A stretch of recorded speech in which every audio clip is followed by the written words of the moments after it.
Hello student, how are you? Welcome to our channel.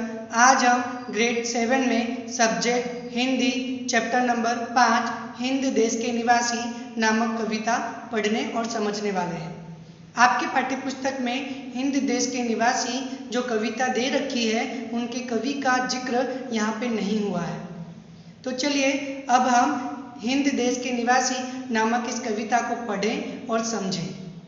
विविधता में एकता हमारे देश की विशेषता है, साथ ही विकास और शक्ति की परिचायिका भी है। मानवीय एवं प्राकृतिक विविधताएं होने पर भी उसमें अभिन्न एक सूत्रता है। विभिन्न दृष्टांतों द्वारा इस काव्य में भारत की भव्यता एवं दिव्यता का गान किया गया है। तो चलिए मेरे साथ आप भी इस कविता को गाएं और पढ़ें। हिंद देश के निवासी सभी जन एक हैं, रंग रूप वेश भाषा चाहे अनेक है। हिंद देश के निवासी सभी जन एक हैं, रंग रूप वेश भाषा चाहे अनेक है। बेला गुलाब जूही चंपा चमेली, बेला गुलाब जूही चंपा चमेली, प्यारे प्यारे फूल गुंथे माला में एक है। प्यारे प्यारे फूल गुंथे माला में एक है। हिंद देश के निवासी सभी जन एक हैं, रंग रूप वेश भाषा चाहे अनेक है। हिंद देश के निवासी सभी जन एक हैं, रंग रूप वेश भाषा चाहे अनेक है। कोयल की कूक न्यारी पपी है कि टेर प्यारी, कोयल की कूक न्यारी पपी है कि टेर प्यारी, गा रही तराना बुलबुल राग मगर एक है। गा रही तराना बुलबुल राग मगर एक है। हिंद देश के निवासी सभी जन एक हैं, रंग रूप वेश भाषा चाहे अनेक है।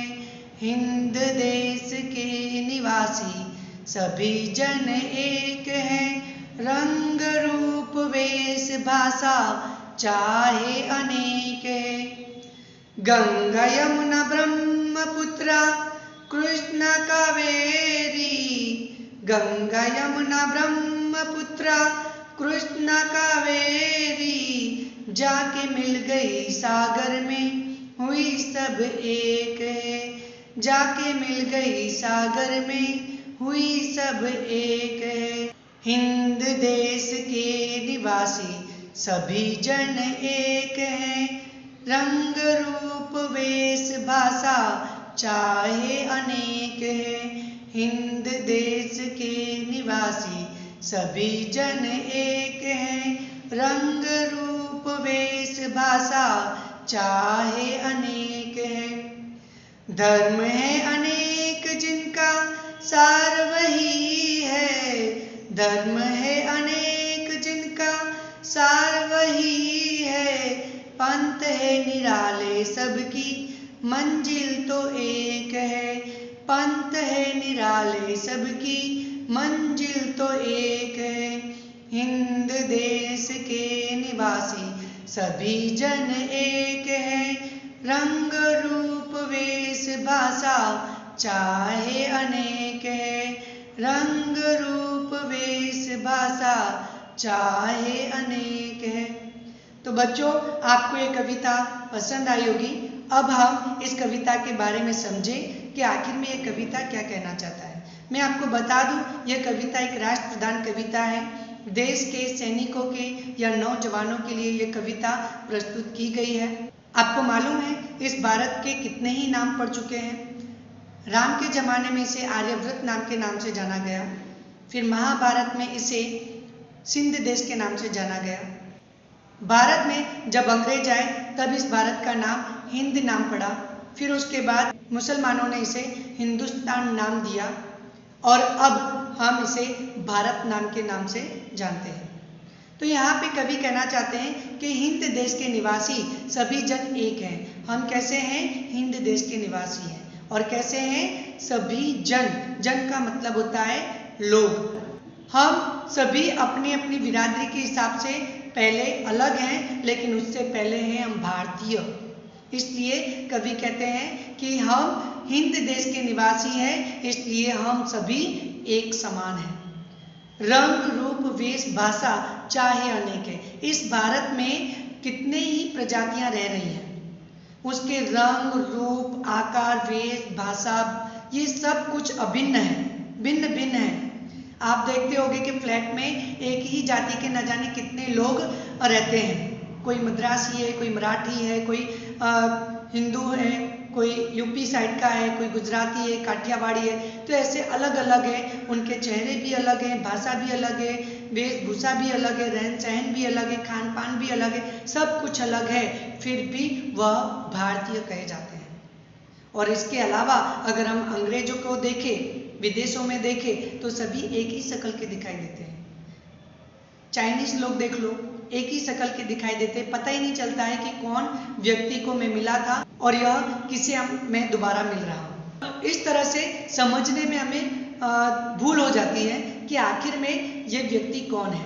इनके वेशभूषा भी अलग है, पहनाव भी अलग है, लेकिन रंग में सब एक समान दिखाई देते हैं। लेकिन हमारे हिंदुस्तान में सबके कपड़े, बोली, भाषा ये सब चीज़ अलग दिखाई देती है। तो कवि कहते हैं कि हम हिंद देश के निवासी हैं, इसलिए हम सब जन एक हैं, चाहे वह रंग रूप वेश भाषा चाहे वह अनेक क्यों ना हो, लेकिन हम हिंद देश के हैं, हम भारत देश के हैं, इसलिए हमें एकता बरतनी चाहिए। बेला, गुलाब, जूही, चंपा, चमेली, आपने फूलों के नाम तो सुने ही होंगे। अगर मैं बेला कहूँ तो वह सिर्फ एक बेला है, गुलाब कहूँ तो वह एक गुलाब है, जूही कहूँ तो वह एक जूही है, चंपा और चमेली यह भी एक एक फूल है। लेकिन सारे फूलों को अगर मैं एक माला में पिरो दूँ तो यह एक माला बन जाती है। फिर उसे मैं बेला, गुलाब, जूही, चंपा, चमेली इनकी पर्टिकुलर एक माला नहीं कह सकता, सिर्फ उसे मैं एक माला ही कहूँगा। ठीक वैसे ही यहाँ पे कवि कहना चाहते हैं कि चाहे वह बेला हो, गुलाब हो, जूही हो, चंपा हो, चमेली हो, लेकिन जब इसे फूलों की माला में गूंथ दिया जाए, गूंथ का मतलब होता है गुथ देना, सिल देना, ठीक है, तो यहाँ पे पिरो देना, तो यहाँ पे जब इन सारे फूलों को एक ही माला में, एक ही धागे में पिरो दिया जाए तो वह एक माला बन जाती है। ठीक वैसे ही हम रंग रूप वेश भाषा में चाहे अलग क्यों ना हो, लेकिन हम भारत की माला में तो एक ही हैं। आगे कवि कहते हैं, कोयल की कूक न्यारी, पपीहे की टेर प्यारी।